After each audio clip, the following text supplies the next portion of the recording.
সারাটা জীবন সবাই ভুলই বুঝলো, কারণ কাউকে বোঝাতে পারিনি আমি মানুষটা কেমন। তাই অভিযোগ যদি রাখতেই হয় নিজের প্রতি রেখো। যার যোগ্যতা যত কম তার অন্যকে খোঁচা মারার দক্ষতা তত বেশি। জীবনকে বুঝতে চাইলে পিছনে ফিরে দেখো, আর জীবনকে গড়তে চাইলে সামনের দিকে দেখো। পরিকল্পনা সম্পূর্ণ একজন বোকা, পরিকল্পনাহীন প্রতিভাবানকেও হারিয়ে দিতে পারে। যাদের মা বেঁচে আছে নিজেকে গর্বিত অনুভব করো, কারণ মা থাকতে কেউ গরিব হয় না। যে নারী তার বৌদ্ধ স্বামী পেয়েও তার প্রতি সন্তুষ্ট না, পরপুরুষে আসক্ত, তাকে স্বর্গ এনে দিল সে সন্তুষ্ট হবে না। যে পুরুষ ঘরে সুন্দরী বউ থাকা সত্ত্বেও পরনারীতে আসক্ত, তাকে গোটা দুনিয়ার সব রমণী এনে দিল তার মন ভরবে না। জীবনের প্রয়োজনে যদি নিজেকে বদলাতে হয় তবে তাই করো। পরিবর্তনের শুরুতে কিছুটা কষ্ট হবে, তবুও যে তোমার মূল্য বুঝলো না তার জন্য বসে সময় নষ্ট করো না। ভালো থাকার জন্য ভালোবাসলেও দিন শেষে আমরা কেউ ভালো থাকি না। প্রয়োজন ফুরিয়ে গেলে মানুষের কথা বলার ধরনটাও পাল্টে যায়। মানুষ তখনই মানসিক ভারসাম্য হারায় যখন সে সত্যকে মেনে নিতে অক্ষম হয়। ভালোবাসার আকুতি যতটাই তীব্র, ঘৃণার আঘাত ততটাই নিদারুণ। আঘাত আমাদের এক ধাক্কায় অনেক বড় করে দেয়, বয়স যা করতে পারে না। আমাদের জীবনের প্রথম অনুভূতিগুলো ভুল মানুষের সাথেই জড়িয়ে থাকে। যেদিন অপেক্ষা করতে বিরক্ত লাগবে সেদিন জানবে ভালোবাসা শেষ।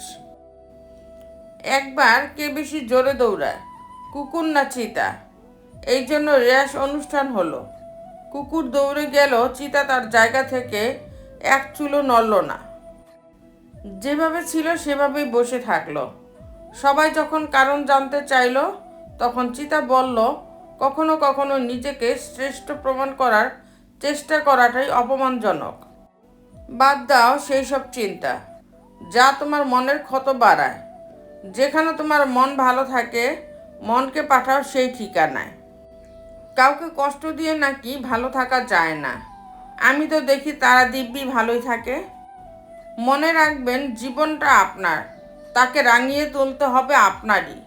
আপনি ভালো আছেন নাকি খারাপ আছেন তা কেউ জানতে চাইবে না, বরং আপনার ক্রমান্বয়ে হেরে যাওয়ার শুকনো মুখ দেখে অন্যেরা আপনাকে হাসির খোরাক বানাবে। দুনিয়ার সবচেয়ে বড় প্রতিশোধ কি জানেন? কথা বলা বন্ধ করে দেওয়া। নিজের ইচ্ছেগুলোকে সবসময় প্রাধান্য দেওয়া উচিত, কারণ ইচ্ছেগুলি তো বেঁচে থাকা প্রেরণা যোগায়।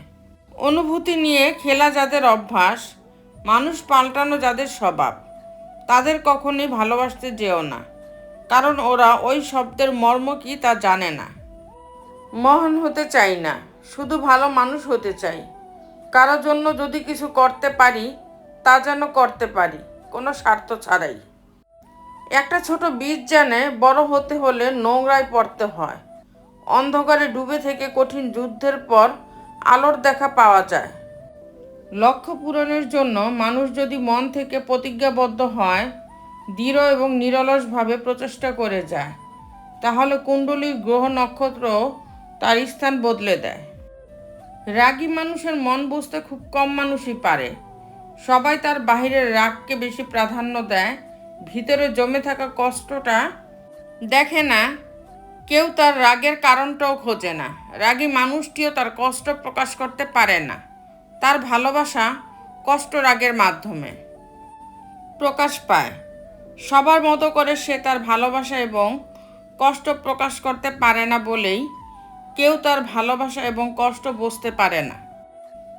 ভালোবাসলে একটা রাগী মানুষকে ভালোবাসুন, কম ঠকবেন, কারণ সে কখনো অভিনয় করতে পারবে না। সে প্রথম থেকে রাগ দেখিয়ে সত্য কথা বলবে, মনের ক্ষোভ প্রকাশ করবে, আপনার সাথে খারাপ ব্যবহারও করবে। রাগ করে সাময়িক কষ্ট দিলেও দিন শেষে আপনার হাতটি সে ধরে রাখবে। পরিস্থিতি যেমনই হোক তোমাকে লড়াই করে বেঁচে থাকতে হবে। মনে রেখো, কাউকে হারানোর শোকের ছায়া কারো কাছে বেশি দিন দীর্ঘস্থায়ী নয়। তো বন্ধুরা, ভিডিওটি যদি ভালো লেগে থাকে তাহলে ভিডিওটিতে একটি লাইক করে দিবেন। চ্যানেলটিকে সাবস্ক্রাইব করে পাশে থাকবেন। আর হ্যাঁ, নিজের খেয়াল অবশ্যই রাখবেন, কারণ এই স্বার্থপর পৃথিবীতে আপনার খেয়াল কেউ রাখবে না। দেখা হচ্ছে পরের ভিডিওতে, ততক্ষণ সুস্থ থাকবেন। Take care.